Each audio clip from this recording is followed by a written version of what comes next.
अब देखते हैं इफ की सेकंड कंडीशन वाले सेंटेंस, जिनको हम अनरियल पास्ट या फिर हाइपोथेटिकल सेंटेंसेस भी बोल सकते हैं। ऐसा क्यों कहते हैं?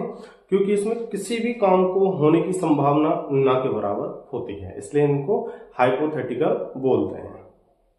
अनरियल पास्ट मतलब अवास्तविक भूतकाल, इसमें वास्तविकता होती नहीं है, ना के बराबर वास्तविकता होती है, इसलिए हाइपोथेटिकल होते हैं। यहाँ पर इनको इमेजिनरी सेंटेंसेस भी कह सकते हैं, जिनको काल्पनिक कहते हैं। सिर्फ कल्पना में होता है, रियल में ऐसा कुछ होता नहीं है। तो देखते हैं इफ वाले सेंटेंस, एक तरफ क्या होगा, पास्ट इंडेफिनिट होगा, एवं दूसरी तरफ क्या होने वाला है, वुड या कुड में से कोई एक और उसके साथ में फर्स्ट फॉर्म ऑफ वर्ब। इसमें पास्ट इंडेफिनिट के साथ सिंपल पास्ट भी आता है। सिंपल पास्ट मैंने आपको बता दिया है, या तो वाज या तो वर। अब आपको ध्यान रखना है, वाज वर में से आपको नोट लगा के बताया भी है, सभी सब्जेक्ट के साथ वर का यूज ही करना है। सब्जेक्ट कैसा भी हो, आपको लगे कि यहां वाज आएगा, नहीं आना है, वहां पर सिर्फ वर ही आना है, वर का यूज ही होगा, इसलिए इनको क्या बोलते हैं, अनरियल पास्ट हाइपोथेटिकल कंडीशन बोलते हैं। क्वेश्चन इस प्रकार से आना है, इससे जुड़ा हमारा वाक्य है, ये ब्लैंक स्पेस है, और फिर यहां देखना है कि वुड के साथ में क्या आया है, हेल्प एम बी फर्स्ट आई है। हमको पता चलेगा वुड के साथ में हेम बी फर्स्ट मतलब अनरियल पास्ट से है, हाइपोथेटिकल कंडीशन है, सेकंड कंडीशनल सेंटेंसेस हैं, तो क्या आना चाहिए, एम बी हमको दे रखी है बी, क्या देगा, बी फॉर्म। बी फॉर्म हम जानते हैं, बी फॉर्म होती है एज एम आर, वाज और वर। क्योंकि यहाँ प्रेजेंट चलेगा नहीं, पास्ट चाहिए, तो पास्ट में क्या होता है, वाज और वर। और मैंने अभी बताया नोट के अनुसार, तुमको वर नहीं लगाना है, वो वाज नहीं लगाना है, केवल किसका प्रयोग करना है, वर का यूज करना है। यदि हम सेंटेंसों में पढ़ते, कंडीशनल को हटा दे, सिर्फ सेंटेंसों में पढ़े तो आई के साथ क्या आता है, वाज आता है, हम सब जानते हैं। लेकिन जैसे ही कंडीशनल सेंटेंसेस आते हैं, आई के साथ किसका यूज होता है, वर का यूज होता है। ऐसे ही यहां देखें, एफ से जुड़ा वाक्य है, वर आ गया। अब इधर ये ब्लैंक स्पेस है, तो तुरंत पता है या तो वुड आएगा या कुड। आपको क्या है, वुड वरना है, इसके साथ में एम बी फर्स्ट फ्लाई, ये हो गया।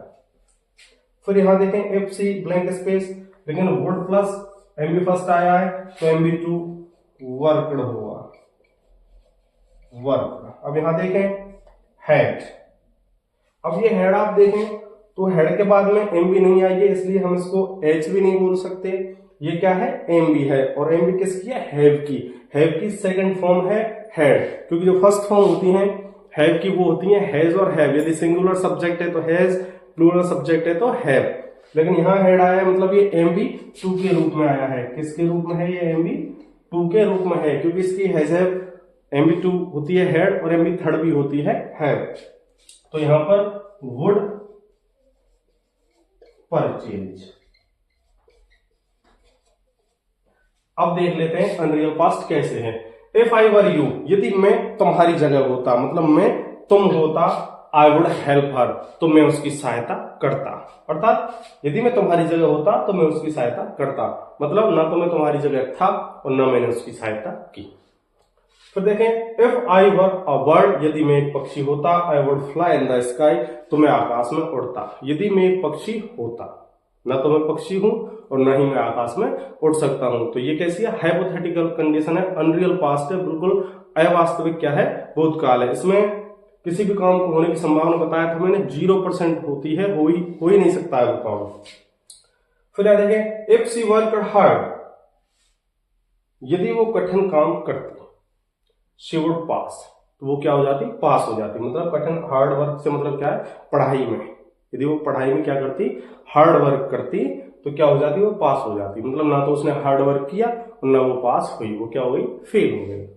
तो देखें इफ आई हैड मनी, यदि मेरे पास धन होता, यदि मेरे पास धन होता, I would purchase a car, तो मैं क्या खरीदता, एक कार खरीद लेता। मतलब ना तो मेरे पास धन था और ना ही मैंने गाड़ी खरीदी।